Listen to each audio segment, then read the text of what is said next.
The following program contains views that are not those of WVTC, iNetworks Communications, their subsidiaries, affiliates, or financial supporters.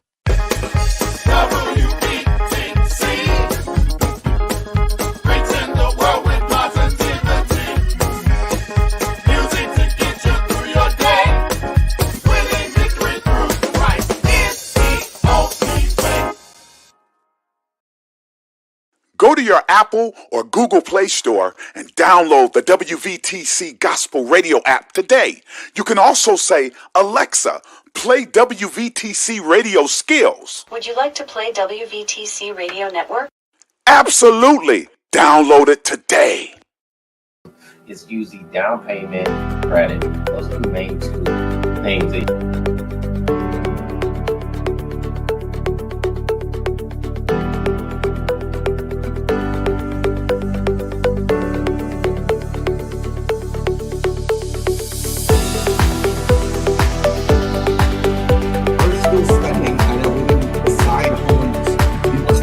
$75,000 SUVs. I have no idea what.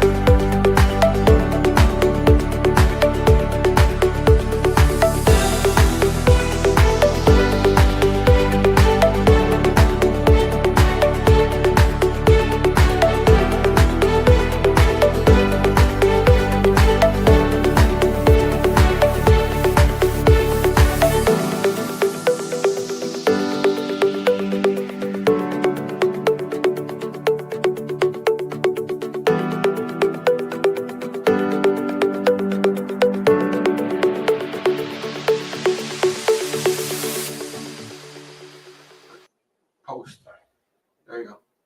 Hey, Brian Sewell here, the Mortgage Doctor, with you every week. I am glad to be here. I hope you guys are doing great. Hopefully you saw that little teaser we gave. We're just I'm fixing some technology that I didn't have together. So I got a couple of people here with me. The great Dave Weiner, real estate extraordinaire. I'm going to mess up every English word in there, but I'll get you math-wise, okay? All right. Yeah, and I'm sitting here. Who did you bring? Who's your guest? James Adams, right? It's James Adams, home inspector. James, what do you do for a living? Well, thanks. Yeah, thanks for spoiler. Sorry. I appreciate it. James, what do you do for a living? I'm a home inspector. Okay, great. So look, we're going to have some fun on this show. The purpose of this show is to help every single person that wants to accomplish the American dream of homeownership. Now, I believe you do that through, I call it our 3 E's. We do it through education, encouragement, and empowerment. You get educated so you know the right things to do when you buy a home. Encouragement, because so many people are just like discouraged from buying it because of different reasons we'll talk about. And then empowerment helps you to make that decision and move forward. So we want to show you how to build wealth through home ownership. Is one vehicle you can use to do that. I bring on Dave on here. I've known Dave for a few years now. He is a really good agent. And he brings a perspective, I think, that's a little different than some agents. So, Dave, why don't you give our viewers that haven't seen you in a while a little bit of background on you? Sure. Been doing this just about 20 years. 20 years in April will be the exact time. And we all say we get in to help people, but I truly believe that that's kind of our job, where we work for the public, with the public.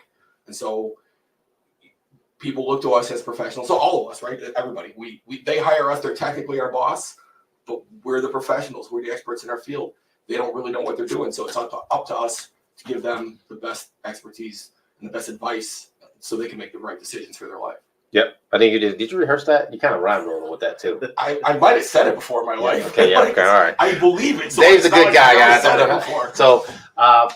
So James, so a little bit of background on you. This is my first time meeting you. I know we worked on a couple deals together. I've seen your name around before. Right. The person that we met through, right. Anthony Harris. Right.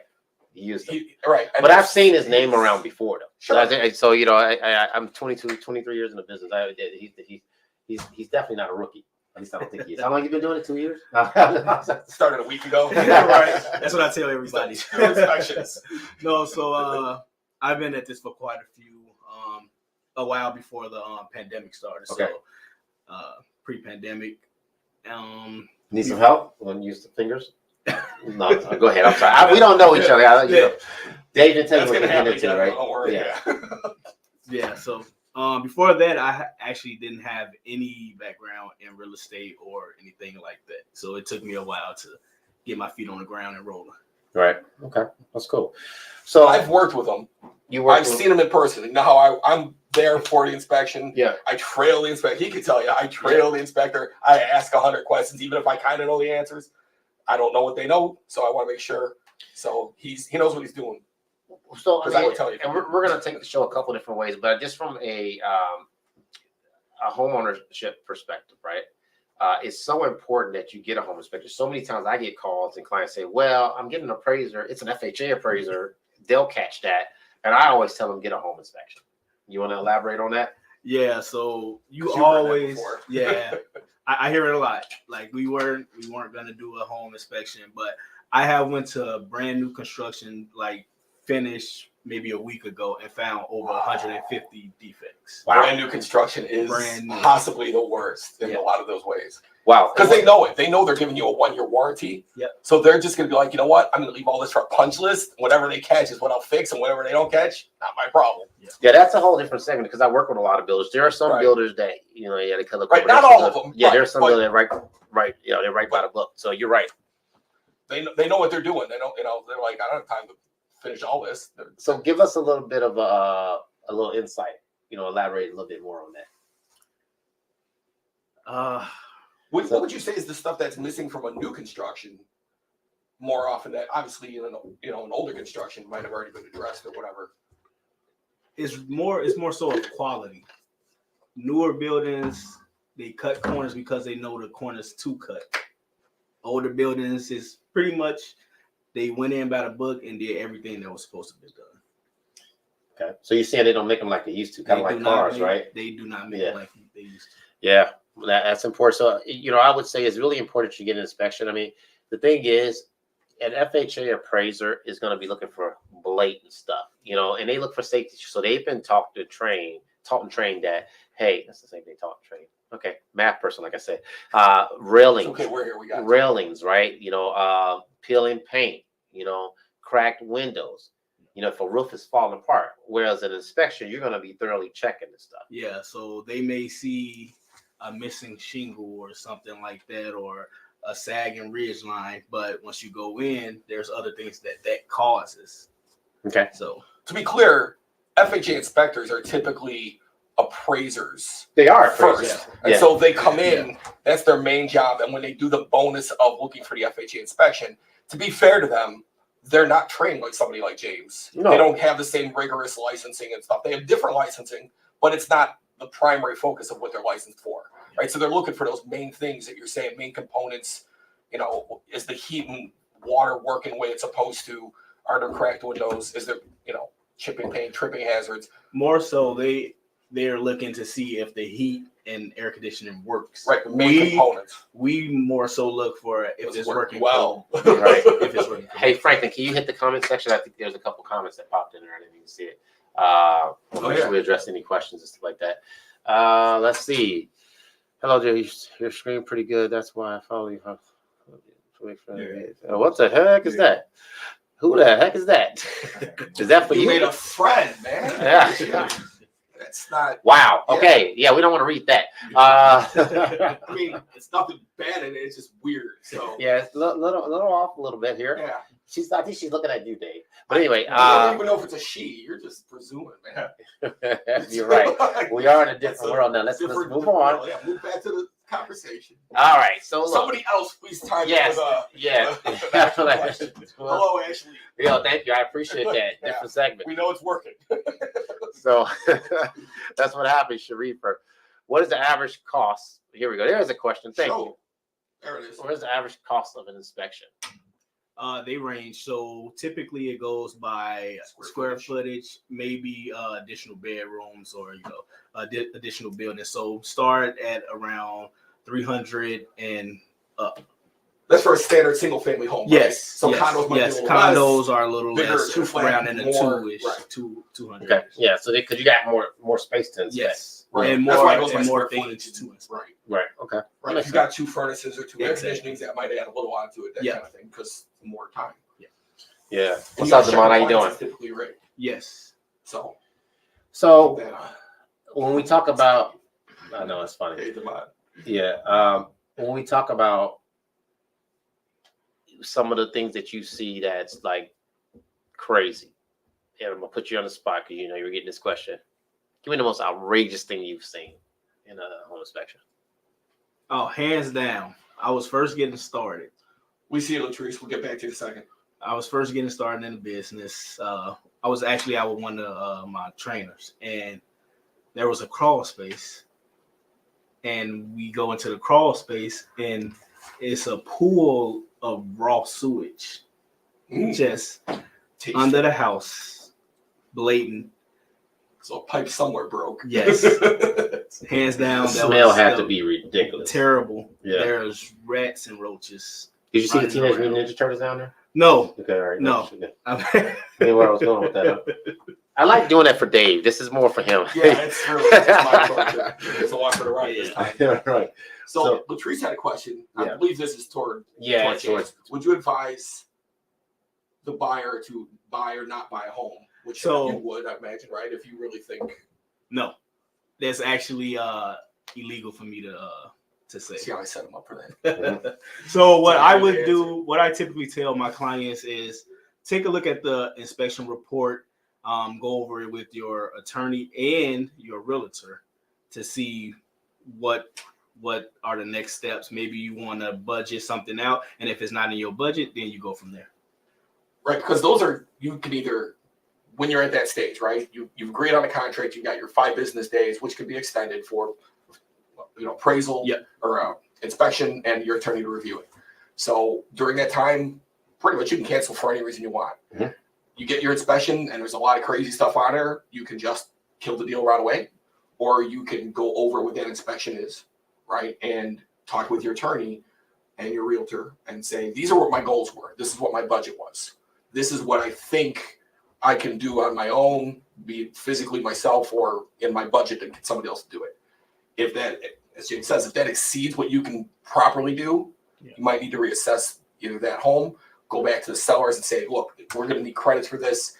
And in some cases, I'm sure, James, there's stuff that no matter who you, even if they don't get an inspection, unless the people are blind and bought it blind, it's going to come up every inspection. So either going to work well, even if it's an as is doesn't always mean what people think it does. It sort of does, but if it's a major component, like you don't have a furnace, how do you do if the lender gets a thing that says there's no furnace? Yeah, we don't like that. You're not going to have it either, right? So those are going to be things that kill There's off times we have to do a renovation loan to just make some of that stuff work and bring it up to code. If they can do it. Right. Because not everyone qualifies for that. Right, so exactly. That's just a different qualification. The seller and the buyer, and their parties, interested stakeholders have to get together on that. One of the things people get scared of is water. If there's a lot of water damage, you get worried about mold and some of those things. Let's speak on that a little bit.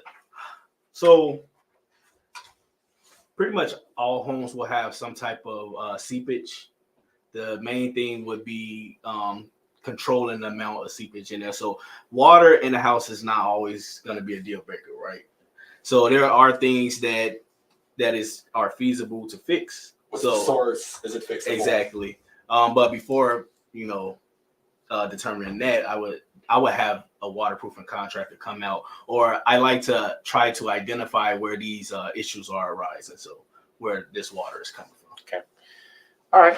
Yeah. So one of the crazy ones, not the craziest I've seen, probably not the craziest you've seen, but we did see one. Remember our client, Anthony, before he got, we had previously had a contract on another place. Remember in South Holland? Yeah, I remember the crossbars in the basement? No, yeah. They had giant iron cross supports holding the wall in the basement. It talk about what would possess you to do something like that? Because the house was still valuable. Still, they wanted to keep the house, and it was all documented. They had a lifetime warranty on it. So if anything goes, if they start bending, you just call them, hey, my bar's bent. You need to come fix them out. And they had a contract in it. There wasn't a way to fix that though, like permanently fix that. That was the permanent fix. Otherwise, the house had to come down. Right, you got to, because how do you fix one wall of your basement without taking the house down off top of it? Yeah. That was the fix. Wow. I mean, it was crazy. We're looking at like, this can't be right. Like, who does this? I'm sure the insurance is pretty high on that house. Had to be. It's normal because once it's the waterproofing cover, the structural company comes in, they guarantee the work. Yeah. So at that point, I mean, again, it's a crazy. I've been here 20 years. That's the only time I've seen that level of dedication. That was the last time I've seen something Right. like that. But I mean, you talk about some crazy stuff. I mean, we could do a whole show. We could do a week of shows on the crazy stuff. No, you're fine. We go. But it's because he was here. I wanted to share that with him and it was all our clients. So. Well, Yeah. I want to make sure you guys are participating. If you guys got questions, jump in, share the show. For any of us. Yep. Talking to the mortgage doctor, talking to Dave Weiner, Century 21, and James. What's the name of your company? Domicile Consulting. Domicile? Yep. Okay, cool. How'd you come up with that name? Well, actually, I work with that company. Okay, good. All right. It's like a house. Again, I'm on the spot. I just asked. You guys know. What's the rates doing this like, Brian? Rates are good. So, the Fed didn't do anything as far as cutting the rates yet, but they will. They will. We expect the Feds to cut the rates at least 2 or 3 more times this year. That's at least this anticipation. We've already seen the market start to move. I mean, I locked somebody in today at 6%. I locked somebody in below 6 the other day. Now, again, there's variable things that go on. If I'm going to quote a rate, you got to quote APR. So I'm going to say these variable things. So when we talk about what affects your rate, it's loan size, credit, okay, program. So let's say you're a veteran. A VA automatically gets better rates than most. Okay, credit score affects it because there's a thing called risk-based pricing. Sure. Get the boring stuff, right? Risk-based pricing is like the boring stuff is stuff I get questions on all the time. Right. I know. I get to refer them to you. So I'm going to explain this to you. So what risk-based pricing is like, hey, you're at a 740 credit, there's no hit. 720, there's a hit. 700, there's a hit. 680, there's a hit, and so on and so on. FHA doesn't have as much risk-based pricing, and neither does VA. Yeah, well, they do. If you got a 550 credit score, right? Okay. It's hey, you about to pay. Right. You're not getting 5.75, you're getting 7.5. I mean, whatever. So the point is your credit does affect the rate that you get and the loan size. So a lot of times if it's a smaller loan, that rate might be a little higher than someone with a $500,000 loan. So for folks to maybe put a close parallel to it, when they see like a car ad, right, and it'll say 3% down, but in really tiny print it says for a well-qualified buyer. That's what they mean, right? That's the top rate is for the person with the best credit. 740 and above. Right. So, and then after that, it slides down. Right. Like, well, I don't know what the card is. I'm just talking about from a mortgage standpoint. But it's similar. It's very similar process, and people probably see those ads all the time. Most people aren't buying a house every day. They see car ads every day, right? So, and it always says that whatever the rate is for a well-qualified buyer, little tiny asterisk, right? Like a little print. You got to stop the TV and run up there with a magnifying glass and see it. But that's what it is. Right. So this is what you're talking about. Exactly. For them to understand a parallel. So, again, pay your credit, pay your bills on time, and that affects your payment. But so the other thing is that we talk. Somebody at Okara asked that how often does the rates change? Well, constantly. So every week, theoretically, weekly. Right? The market can change. It's just not the Fed cutting rates, right? Something's affected more than others. 100%. But like if something's going on, let's say with that thing going on in Russia, sometimes war has a negative impact on rates, and sometimes war has a positive impact on rates. For reasons that aren't really necessarily obvious to most people. Right. So we can use September 11th. Rates went down. Okay. Disaster things happen. COVID at first rates went up because everybody's worried about people not going to work. Right. And a lender standpoint, they're not going to pay their mortgage. Once they got the plan, the rates went at a historically low. I don't think we'll ever see rates that low unless we have World War III. So hopefully we never have that. And post boom when in 2009. Yes. Rates were pretty good. Yeah. So you're talking about 5s or something like that. I mean, it's a while ago, so my memory starts to move around a little bit. Well, those 3s, I mean, those were because we had some pretty intense events happening. Well, COVID, that was a pretty big deal. Turns out most of the world tried not to die at once, so that was great. Can I lower my mortgage if I purchase a new roof due to the insurance for an FHA loan? Can I lower my mortgage if I purchase a new roof due to the insurance for an FHA loan? That's a good question. I don't understand it. So I think so. They're saying if they get the new roof, would it increase the value? The insurance. I mean, first of all, the real question is if they're separating those two things out, right? So if it's the insurance being lower because you got a new roof, which I'm not an insurance agent, we get one of those on, but I'm not an insurance agent. I would say if that's the case, then if your insurance agent says that your rate will go down because you got a new roof. Sure. And then if you connect that to people who have their insurance paid with their mortgage, technically your mortgage doesn't go down, right? Because people always lump the taxes and insurance in with mortgage, but your actual, the thing they sign up for 30 years never changes, That's right. So yeah, she said what you mean. Yeah, but she said Yeah. FHA loan. Were you talking about getting rid of the mortgage insurance too? Is that part of it? Because part of that too, I think she said part of that is if the value of the home has gone up, she could probably get out of it FHA and go conventional. Well, but that isn't because of the roof. Well, no, I know, but she kind of put them together. Yeah, right. So yeah. FHA, if you refi out of it, especially if the MIP, that would be technically again lowering your. So there are different components, so people understand. Right. So that's what she's like both of mortgage. The mortgage insurance. That's what she's going for. There it is. Mortgage. Yeah. Right. So I give. Yeah. That's one of the things that goes into your mortgage. Yeah. So an FHA charges you up front 1.75% and a monthly 0.55. So yes. And conventional is zero upfront monthly, and PMI on conventional loans are very cheap. You got good credit. I mean, the PMI, the rates are a little higher, but you can turn around and get rid of the PMI. Now, and I'm going to say this just from a lending standpoint, because we're going to talk about debt consolidations. We're going to get into that. We'll get back to our home inspection. You know, he'll bore us a little bit. I was messing. Right, he's going to start nodding off on us. Yeah, exactly. So, but her question is, the value should go up, right? And it should. Yeah, it should. But I don't necessarily think that. But that's not because of those things. You're supposed to have a good roof. The value going up versus your mortgage rate, the mortgage price you pay are really not connected. Well, yeah, the mortgage insurance will go away. So the price you pay, if you want to talk offline, we can talk more about this. So, but definitely send us your information. Yeah, the mortgage insurance can go away with a refi, but I don't necessarily know the value because you're going to have a roof. So it may make sense to get rid of FHA and go conventional. It depends on where the rate is right now. Or what the rate is. It really comes out to the rate. If you purchased your home in the last year, we definitely want to talk to you because rates are probably in the sevens and stuff. You're probably going to get save some money. There's a couple of reasons to refinance, and I'll come back to that. We'll go back to that segment. So we got a special guest on here. We got to get back to. Well, hold on. Before we do that, I think Devon asked us a question. Devon up there said how much is needed for a minimum down payment on a house. That would be. I mean, I know the answer, but it depends. So I'm going to tell you. So there are programs out there that allow you to do 100% finance, like VA. There are zero down programs, which I mentioned last week. While I'm not a huge fan of, although my corporate office posted that program on there. Like I'm like, you know what? You guys just saw me do a video. Look, there's nothing wrong with the program, but I just don't believe in this market it makes sense. Unless you absolutely 10% out of 100% of the people will need it, because unless you're in a very tight bind, there's other programs you can use. Like there's other grants available that you don't have to pay back. We're in a rate, and I'll just summarize what I talked about last week. We're in a lower rate environment, meaning that Uncle Sam or your boy sliding down. Alan Green, I want to say Alan Greenspan. Your boy Alan Greenspan is 1988.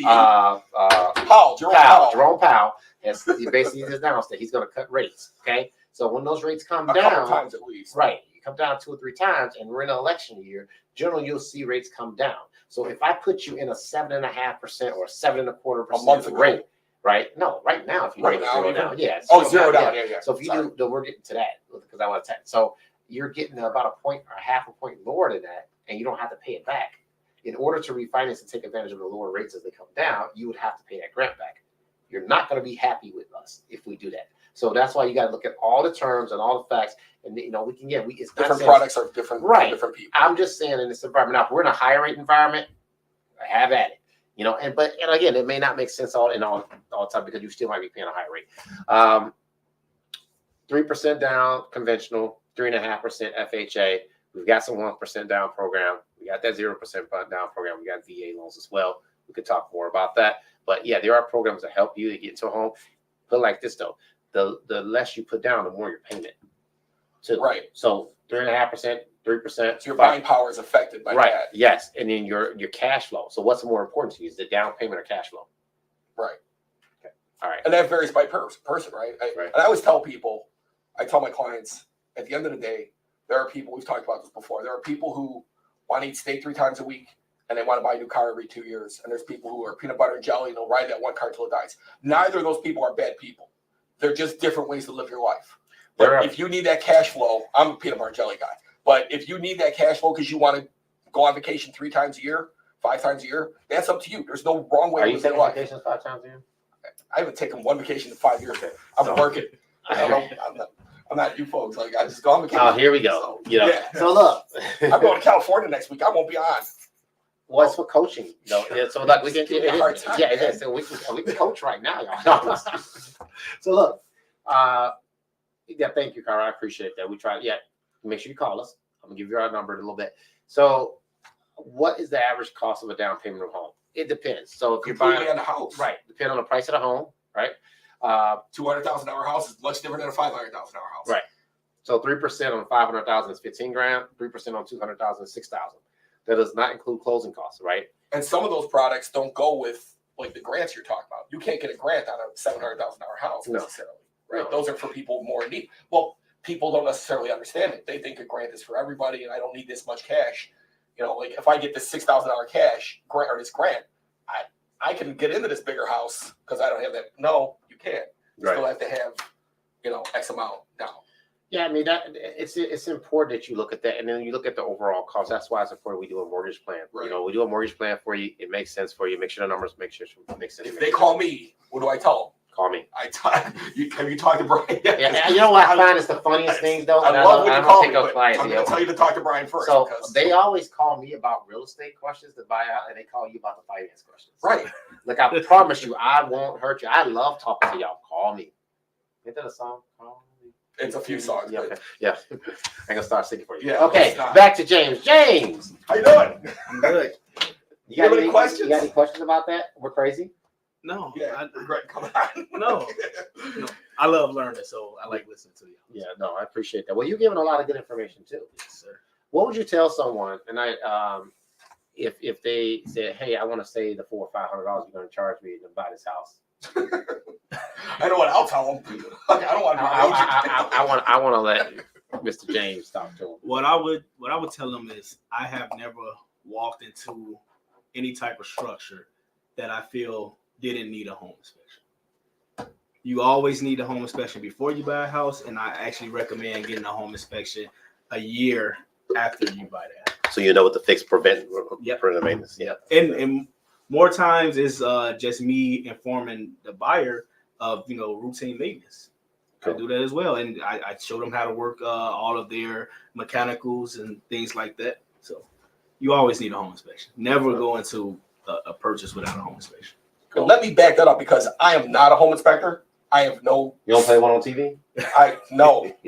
No lawyers, no lenders. I know a little bit about all your jobs, but there's a reason why I always tell them I'm not a lawyer, right? Because that's 30 years of watching Law and Order and one semester in high school 35 years ago. I'm not my lawyer. I'm not going to be your lawyer, right? Right. So get an inspection, and I tell people if I retired from this tomorrow, I would still use a good lender, I would still use a good agent, and I would still use a home inspector. Even though knowing all the stuff I do, I could probably. Are you telling me something? Are you retiring tomorrow? Remember the part where I'm on vacation? What do you think I'm retired on? No, Good looks? That ain't gonna happen. You got to face radio. Face for radio. That's what I'm saying. So true story. You guys. So we like definitely to use entertain. an inspector. We like to entertain too. So I called Dave, and I had heard his voicemail a couple times. I heard his voicemail, and that voicemail, I was like, my God, man, you got a radio voice. Yeah. You got a voice for radio. Yeah. Oh my God! I was like, dude, that's not you. You don't sound like nothing like him. But anyway, whatever you do it. Loving his voicemail. Yeah, I'm like, he's like, who did your voicemail? I'm like, he's like, no. I'm like, it didn't sound nothing like him. I'm like, dude. Somebody do that. Yeah. Right. It's funny. But here, we got some more questions in. How do you get grants to buy a house? Okay, you call us. And I'll tell you the right ones to use. We have a $5,000 grant that you don't have to pay up to $5,000. You do not pay back. Okay. It's basically it's 80% of the AMI or the average medium income. So it depends on the area you're in. It's a conventional product. You can put down as little as 1%, and that grant up to $5,000. How long do they have to stay there? You can tell you how you still have to pay it back. There's no. It's the grant. It's not even advertised. It's forgivable right away. Instantly. Yeah. Okay. That's so important. So yeah. A lot of other products out there are decent products. That's but why you don't see me me promoting those other ones. I mean, we do them. It's just, to me, I mean, again, if you're in a tight situation, look, first of all, I believe you should prepare to buy a home. Anything you do, it's a big decision you're going to make. But at the same time, you don't want to be in a situation where you're going into that house to fail. If you're paying $1,500, $2,000 a month in rent, stop throwing money away, get into a home, okay? Mm-hmm. But if you want to prepare, you got some cash to put yourself ready to buy, then let's put you in a home you can build wealth. So it's my opinion. I mean, again, I'm not the right lender for everyone, but I truly believe in long-term success and helping you build wealth long-term, not just throwing you in a house and just saying, "Woohoo, I did it. Let's do 5. Yay, we closed the house." Whee! Yeah. Okay. Cool. The important thing is people need to talk to a good lender who's knowledgeable of a wide array of products. Yeah. Because not every product fits every person. Not even close. right? And the more knowledgeable you are as the lender, the better off they're going to be because they've got those options of, I don't really think that's the best product for you. Right. Right. And that's important. Just as somebody asked, would he tell him not to buy a house or whatever? Because he can't, but I was always kind of set me up for that. I wanted you to say that. So, but that's important that people come to us for those kinds of advice. And if they can come to you and get like, you know what, even if you qualify for this kind of loan, maybe that's not the best loan for you. But like, but my mom's it. Well, your mom's not your loan officer. That's funny. You know? No, mama, dad, it's just a Right. brother. I mean, it's okay they come with you, but Right. it's so funny. Yeah. Those are some of the funniest calls that I have. It's going over that. My mom was in real estate in 1984. Okay. Congratulations. Stop I don't know it. what to tell you. Stop it. You know my jokes come out, and I don't know how to censor them. So I'm You trying don't, to. right. No, I like I you know. can't, you can't. I'm It's just funny. like it's just gonna come out. But that's what it is, right? I mean, you get those folks that a little bit of knowledge is a dangerous thing, and so Look, they need to listen. talk to you about getting the right knowledge. Listen, here's the thing about picking a loan officer or a realtor or a home inspector, and this is what I'm just gonna say to you. Look, whether it's me, Dave, or James, right? It matters if you can trust them. And like some people are fast talkers. Clearly, that's not us. Okay. I do talk fast sometimes, but I'm not a fast talker. Okay. So can you tell, if I talk to someone for 5-10 minutes, I know if they're full of crap or if they're being honest with me. Do they have my needs? Easy My language. I'm not going to cuss. I just- Although I can can't tell joke Franklin it. that my Peter side will come out every once in a while. That's what I'll use. Wow. Yeah. So every once in a while, I have What was this thing you said? Peter. I know. Yeah, I didn't say nothing. I know. But That's I'll pray for you. somewhere the 12-year-old that just laughed his butt off. Yeah, I don't know. Listen, He said Peter. look. At the end We got no, questions. not that Peter. You crazy. No, that's why. Oh my God! Wow, I'm like, You're slow today, man. we're talking about the biblical Peter. Okay, Hey, the cussing sailor. Latrice has Okay. got a question. I'm interested in buying a foreclosed home. Okay, hold on. What kind of inspection? Good job. Good should be segment. done? See Good how I segment. did? Like, Yeah, I you're got good. you. All right, cool. I'll take us back out. All right.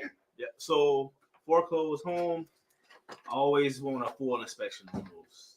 You may be already going in there thinking like I'm gonna rehab the whole thing anyway, but there may be things that are hidden that may become a problem that may cost you more than the house itself being foreclosed. Yeah. Going I through the agree. bus, there was a lot of that. Is there a People such bought thing as a house for partial 30 grand. inspection? So I do standalone inspection. So like maybe you need your roof looked at or something like that. Other than that, it should always be a full inspection. Okay. Hello, Car's got a Natalie. couple of them. Okay, Carl, you Is it bringing it up. difficult to get a second mortgage, like a vacation property, or does it depend on your DTI ratio? Yes, it depends on your DTI. I don't necessarily think it's difficult. It just depends on it does depend on your debt ratio, but Depends on what money you got, right? and you can afford it, someone will give it to the you. rates are higher on the second Investment or right. vacation. Exactly.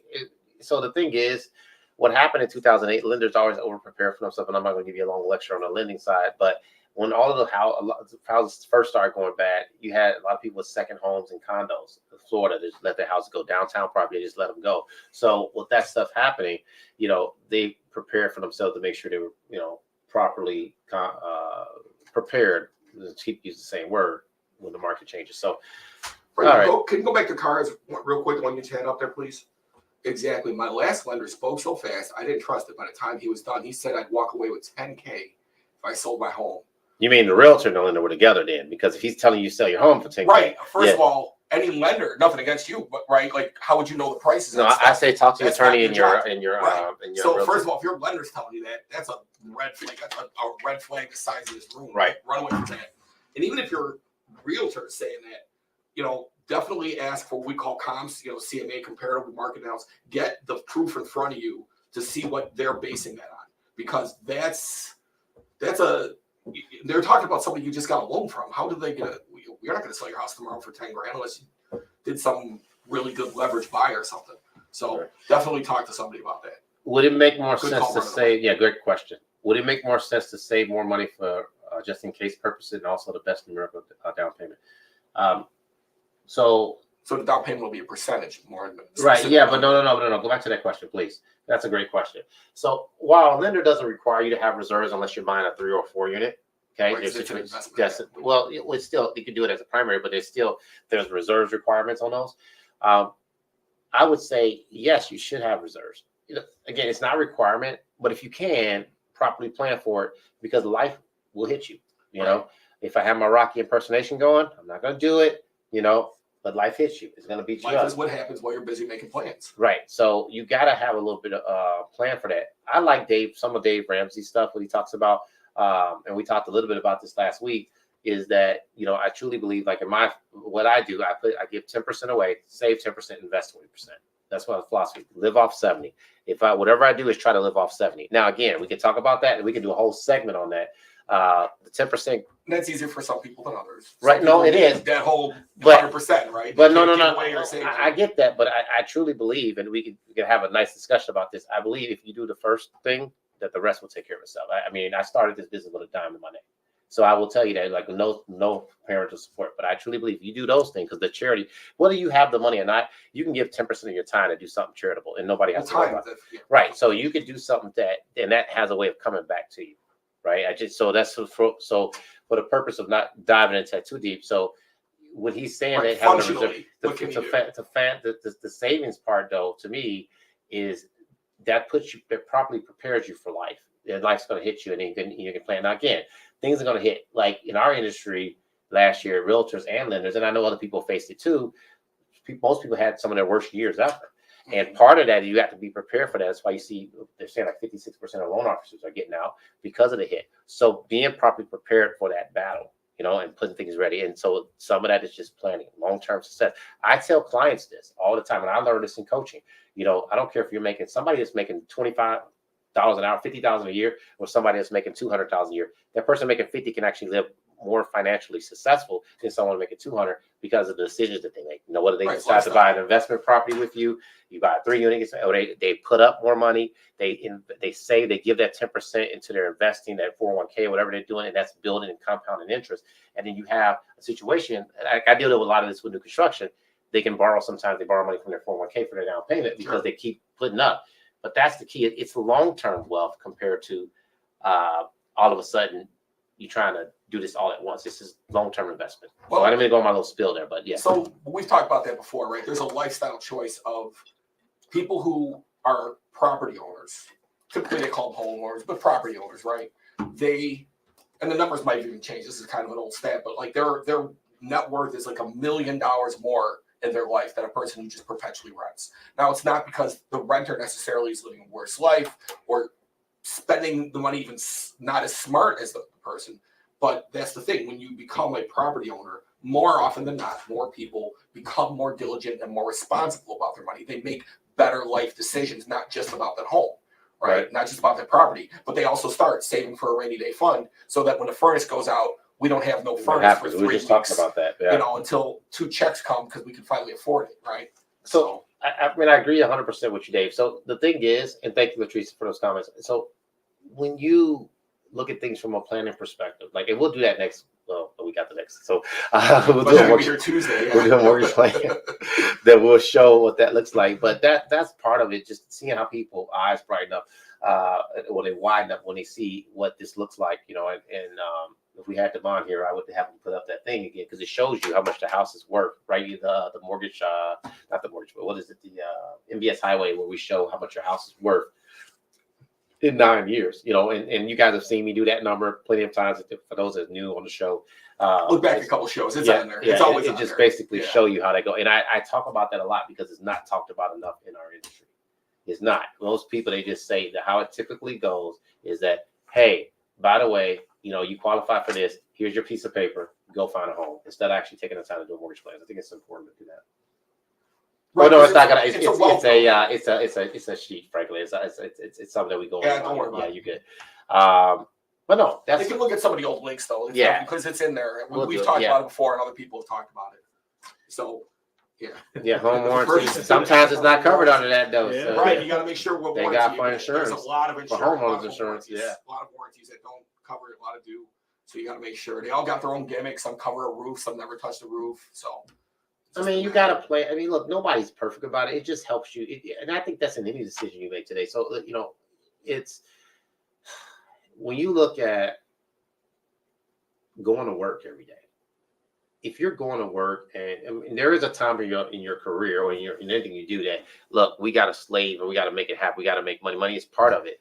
But if that's the only reason you're doing it, you're going to be miserable. Or if you're working in a job that you're struggling. So that's one of the things I was talking to my son about the other day. My son's 18, and I was telling him the importance of, he's going to come work with me part time. So it's like, hey, take $500 a month and put it into long-term investment. I said, if you do that, I showed him what that looks like in 20 years. So I said, and the thing about it, David, his name's David. I said, if you have, let's call it $300,000, $400,000, $500,000. I appreciate you naming your kid after me. No, it's the other David. But if you have $300,000, $400,000, that was a great trick. Put up, it's easier to go to work. It's saying, okay, I'm not saying you just say give the middle finger and say pound sand, but it just, it's just you do things that you really enjoy, right? Gives you more flexibility. Right, gives you more flexibility. Money, if you're a terrible person without money, you're going to be a terrible person with money. But the thing is, it's just a choice. It's a vehicle you can use to help establish stronger wealth and help, and you can give back and help other people.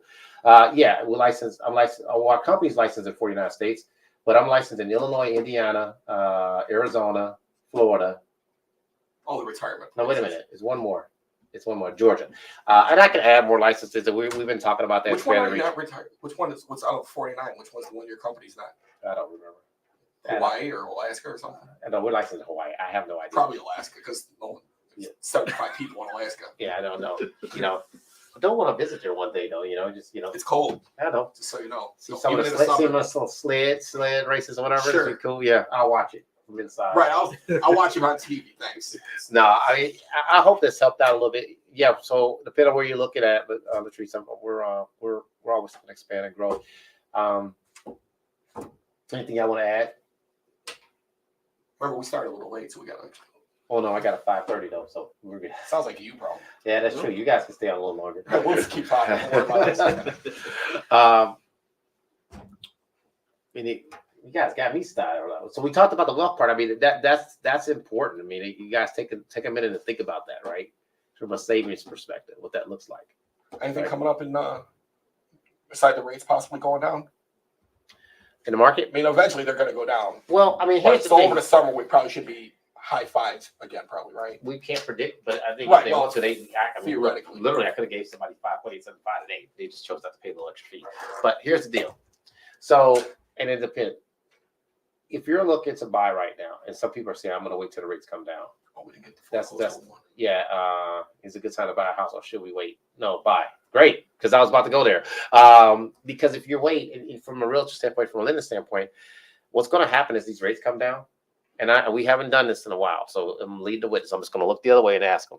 If rates come down and you still have low inventory, does houses go up or down? Well, I mean, obviously the houses, that's regardless of the rates. You're being a politician right now. No, here, I'm going to be more definitive. Yeah. Regardless of if the rates go down or not. If there's low inventory, the prices aren't going to go down. Right. That's how it's going economics. Yes. Do we if the rates go down and there's still no inventory, the prices are going to go up. Listen, here's the deal. So if you want to buy, I have that education though, so they need. That's why I was being very definitive. Okay, cool. So if rates, so we're saying the values are going to go up. I mean, the house is going to go up. Houses are going to go up. They're not going to. Anybody who's been predicting or hoping for, fingers crossed, that there was going to be some great price dump like in 2008, 2009, that is not going to happen. We did that on one of the other shows.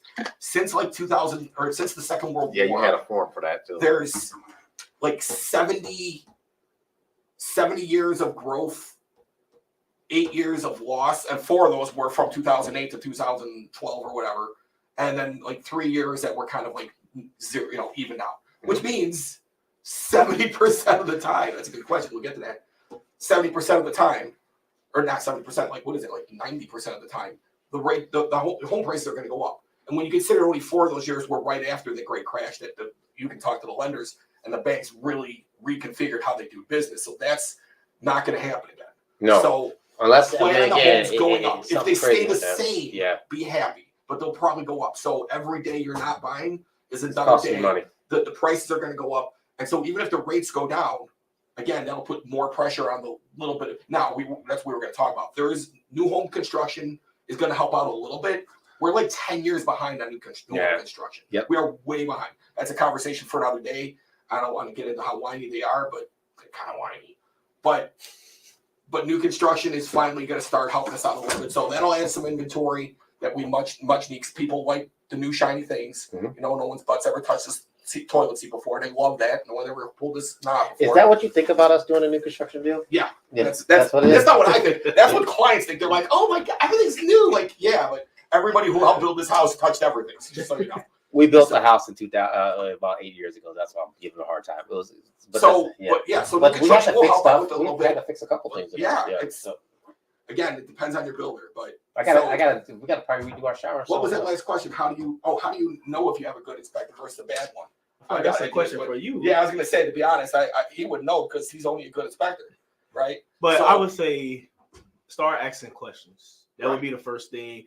And a good inspector would, be able to tell you things mostly off the top of his head, or once you get the report, that would be telltale sign there. I remember my first inspection report that I did, trying to gain, clients.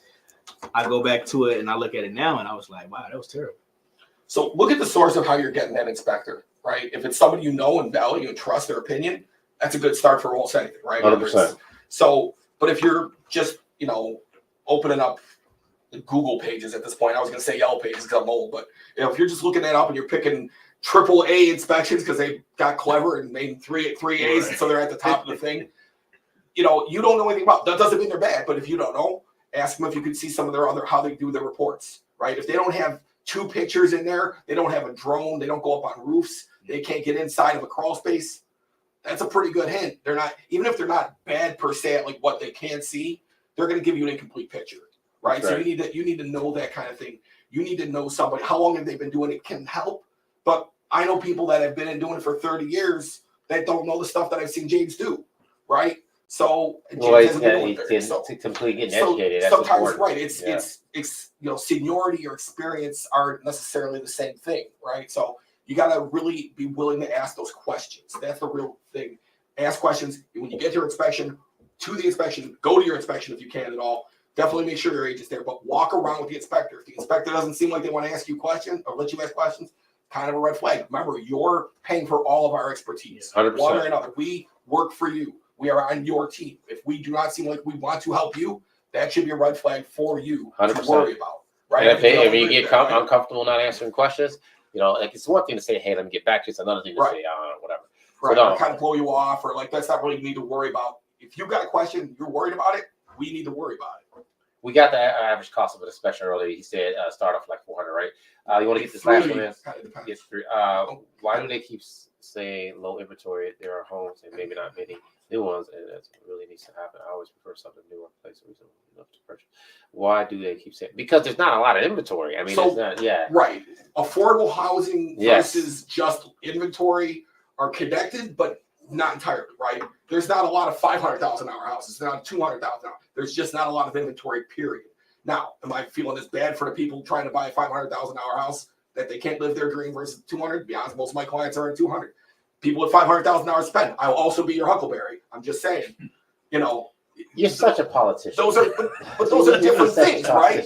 Here, let me help. Remember, Jordan, Hold on, no, Republicans buy shoes no. too. Let me do this a different way. Hold on, I'm gonna do my Joe Loston. Look, I don't care if you buying $1 million house, you buying a $200,000 house, a $500 house. No, And then you can make more of an effort. What was that? More of an effort toward the home set. Oh, sure, right. The more money you've got, obviously, right? Again, it goes back into home affordability and kind of like your choices of how you live your life. Yeah. If you want to be house rich and everything else poor, no. buy the $400,000 house and learn to. Well, it depends on budget. Milk crates together with duct It tape. depends on budget. Sometimes, I'm gonna clap back against you for a second there.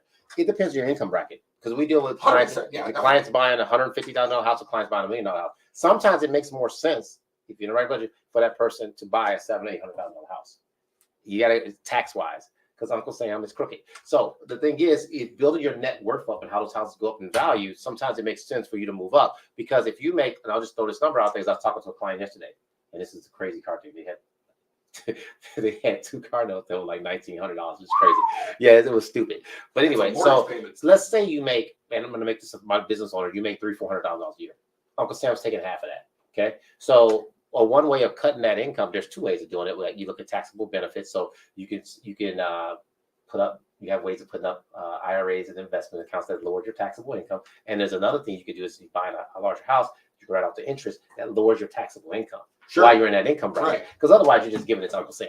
So there's a situation where it makes sense and then your net worth grows. So his next question is why not buy the land and build on it? 100%. You can do that, reduce construction loans. Yeah, but it's cost you more because the cost of building is expensive. Yeah. Right. And the land, like that's a lender thing, right? Where does the land go?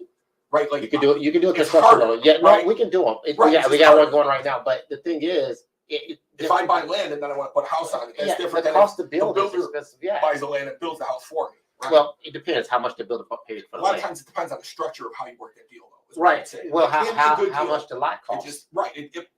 But still, if I bought, because here's my new construction. Where you buying it? So let's say, like, I'll use Frankfurt as an example. So I had a builder that purchased like 100 lots at like $60,000 each. Okay, most of the lots in that area are going for 150,000 and up. So in that instance, where he had the lots at 60,000, he can, and let's say we're both builders, he can underbid for the cost because he made his money on land. Sure, he can. But like if you had to go buy a lot your own and you're not buying in bulk like that, and it's 150,000, then there's no room. I mean, you're going to pay a construction discount at Home Depot or whatever versus me just walking. And it's not always like that. Most of them are not getting that deal right now, right? Most of them are 1 2x4 because there's not a lot. But if you find some land and it's cheap and they get the land dirt cheap, that's how they can make up for it. Right.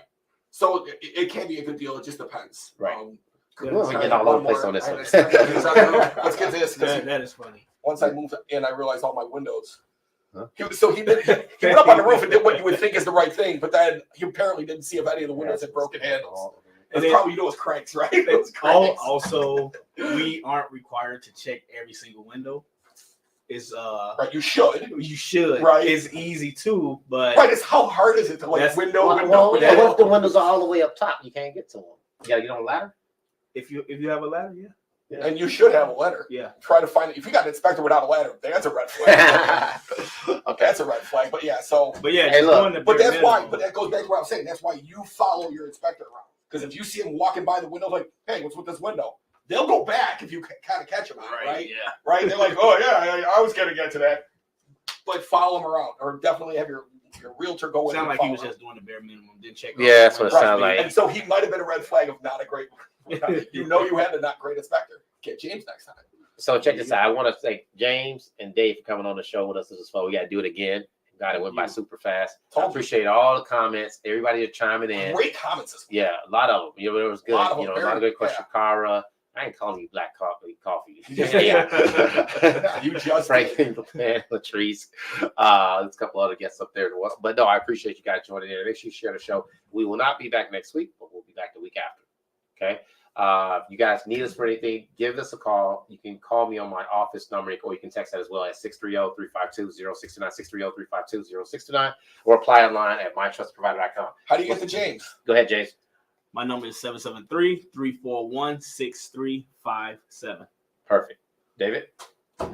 That's the first time I called you David. Yeah, it's David. 708-990-1166. 708-990-1166. He's a politician. I work 9 to 2, 9 a.m. to 2 a.m. Just don't call me before that because I'm probably still. Yeah, that's him. He knows it's true, too. Yeah, that's him. Right. Yeah, no. I sent him a text at like 3 in the morning. Like, what are you doing? He gets back at normal time the next day. Like, what are you texting me at 3:14? Crazy.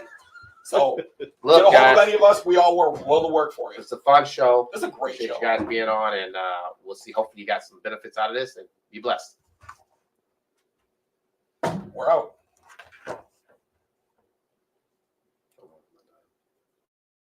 Go to your Apple or Google Play Store and download the WVTC Gospel Radio app today. You can also say, Alexa, play WVTC Radio Skills. Would you like to play WVTC Radio Network? Absolutely. Download it today. Views made on the preceding program are not those of WVTC Radio, iNetworks Communications, or their financial supporters. Winning victory through